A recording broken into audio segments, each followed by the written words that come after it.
Sebastian Bach mentioned in a recent interview how difficult it is to sing some of the songs on the first Skid Row album. And this begs the question, why the fuck did everyone insist on singing so high in the 1980s that their balls fell off? The hair metal guru from Warren to Crew. The hair metal guru. Never forget Charlie too.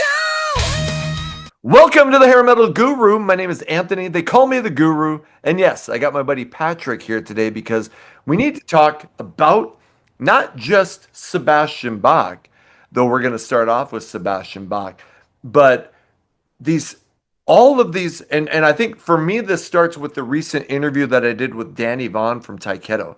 He said, why did all of us insist on singing as high as we could in the 1980s, and now it's coming back to bite most of them? Because I don't think when you're young, you never envision, you never worry about what you're going to be doing when you're 60.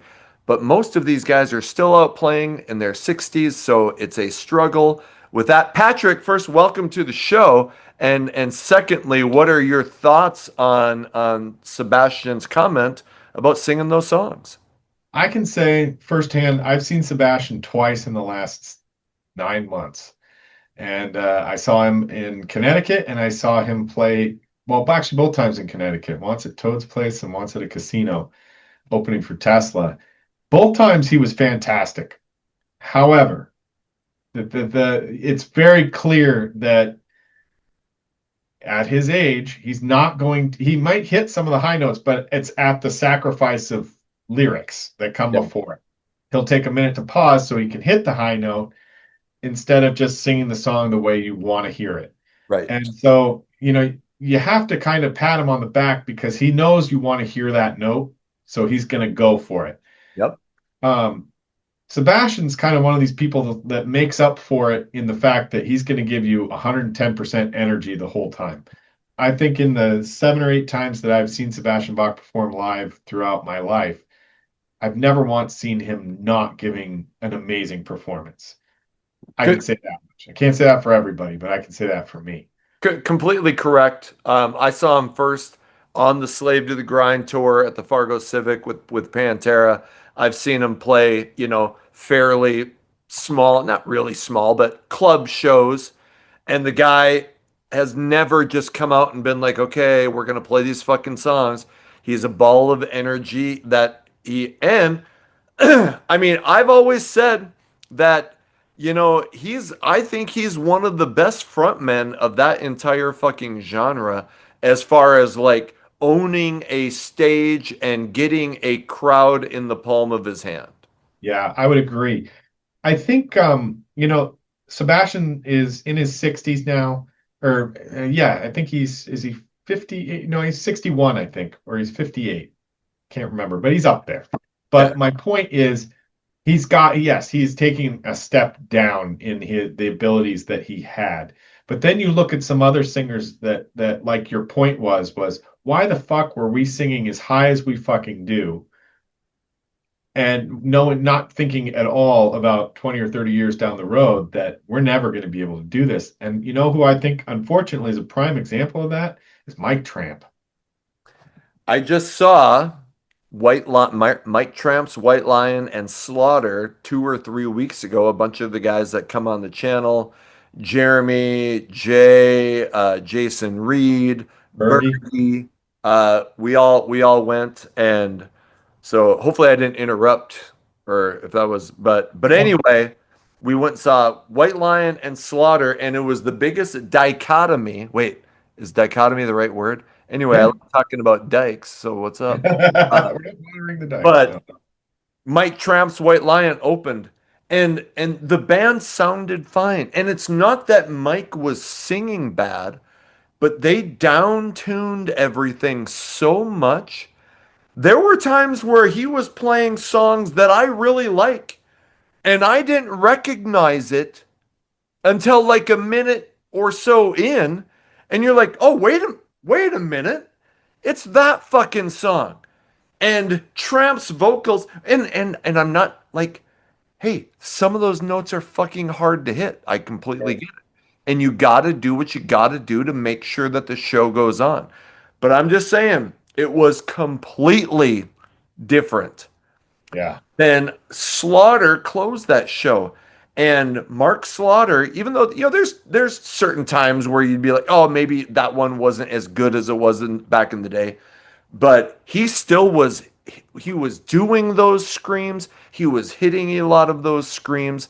That shit is not easy to do. So, but like when we were younger, you would have who back in the early 90s was going to see musicians who were 65, 70 years old.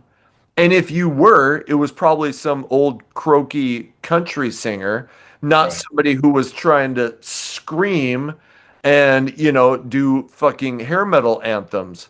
So, like, and that's what Danny Vaughn said. He's like, we never thought we were going to be doing this shit when we were 60 years old. So, yeah, it's people are trying, and some people can do it, and people are trying to figure out how the show can go on because most of these guys got to keep playing.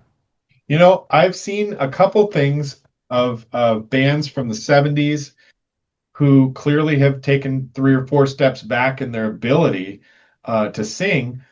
And I've seen some things they've done to try and cure that problem that have worked. Meatloaf, before he passed, was out, and he had a guy who, Meatloaf would be up front doing his stuff, and in the background there would be a guy with a microphone who was just mimicking everything he was doing, but in the classic style that you wanted to hear it. Yeah. And it enhanced Meatloaf to where he sounded really good. Right. Toto, for example, is doing that too, with some enhancement vocalists. David Lee Roth is doing that right now, and it actually sounds good. So I think there's some ways around it. Obviously, the Meatloafs, the Totos, the David Lee Roths might have a more financial capital behind them going out on a big tour than Mike Tramp probably does. Right. But I know Mike Tramp does an awful lot of gigs where it's just him and an acoustic guitar. So, and this certainly isn't a shit on Mike Tramp because No. Mike Tramp is an amazing musician, but unfortunately, I think like you said, it'll take you a few minutes to figure out what the fuck he's singing. He It's sounded fine. It's like he has a good singing voice. It was just instead of being like when the he was like when the and it was so different and you're like, "Oh, well if I didn't know that song how it was originally, I could be like, "Oh, this is good." It was just such a change from Yeah, what you were used to hearing. And on your point, shit, everyone knows Ozzy Osbourne has had some dude backstage. Robert Mason was doing yeah, that for a long time, singing along with them, yeah. covering for his mistakes, you know? And so, the other option is you try to find a band member who has a kick-ass voice who Yeah. can cover for some of that shit, you know, at least during the choruses and stuff, when usually the voice ends up going higher, is during the chorus. You try to have somebody to help you out.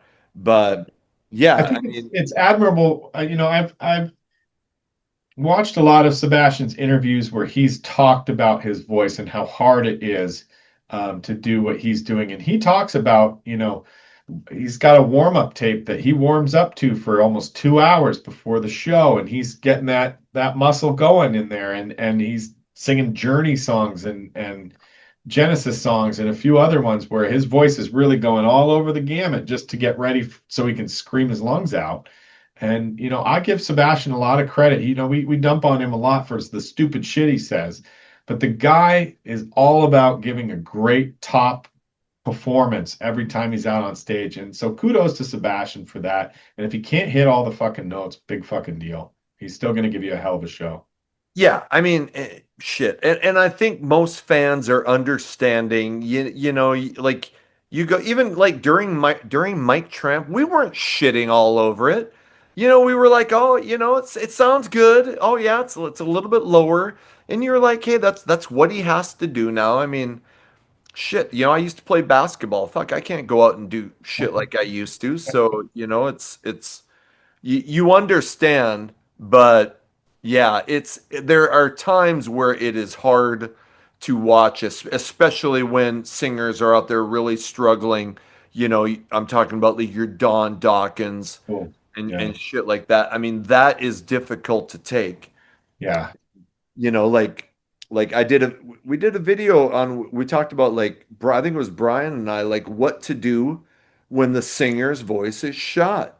And in most bands, like, and I hate to say this, but like, if the drummer gets arthritis, they don't go, well, we just gotta they go, sorry, buddy, gotta get another drummer. We can't fucking have but the singer, you can't do that. You can't go, all right, Don Dawkin, we got to get another fucking guy in here to sing Get a because fake Dawkins. Yeah.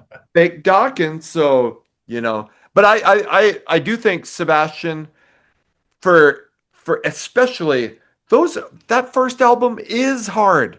Shit, even, I mean, go watch video footage of Skid Row in 1989. Even then, those notes are hard. I mean, it's not like he's going through those shows and Yeah. nailing every note. It was difficult back then. I can't imagine. And by the way, he's 57. 57. I can't imagine trying to do that shit at 57, but I think he does very well. And yes, he should be commended because that guy gives his all on stage.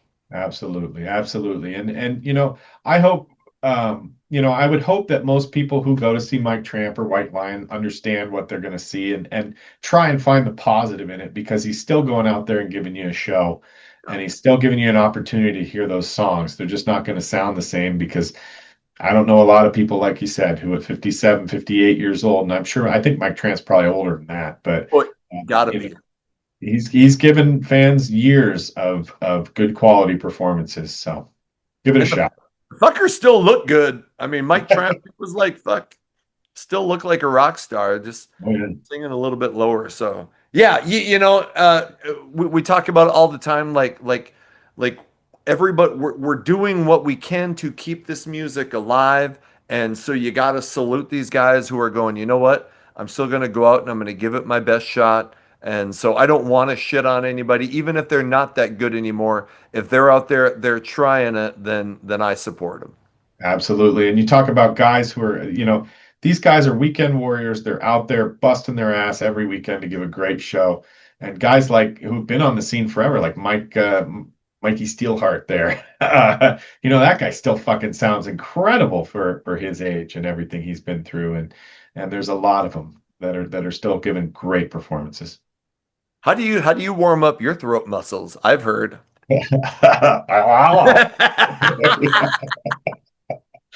Oh, hey, hey, we love it. Go in the comments. Let us know what you think. Is it ridiculous if you're gonna go and it doesn't sound like it used to, or are you completely understanding of how these guys got to change? And what suggestions do you have that these guys can keep performing and giving the best show possible? With that, Patrick, thanks for coming on and talking about something that a lot of people are talking about because we're not getting any younger with these voices. Absolutely, man. Best channel on YouTube. And go check out Sebastian's last album, Child Within the Man, because it fucking rules. It does. The cover is kind of stupid, but it is a fucking good album. It That's is. very true. The cover might be the worst cover I've ever seen. Yeah. Yeah. Hey, like, subscribe, what the hell, ring the bell. Hey, you do have the opportunity to become a member. It costs a little bit, but you get early access to some of the videos. You get first response to comments. And hey, whatever you can do to support the channel, truly, I just appreciate you being here. Until the next video comes out, my name is Anthony. They call me the Guru. Take care of yourselves.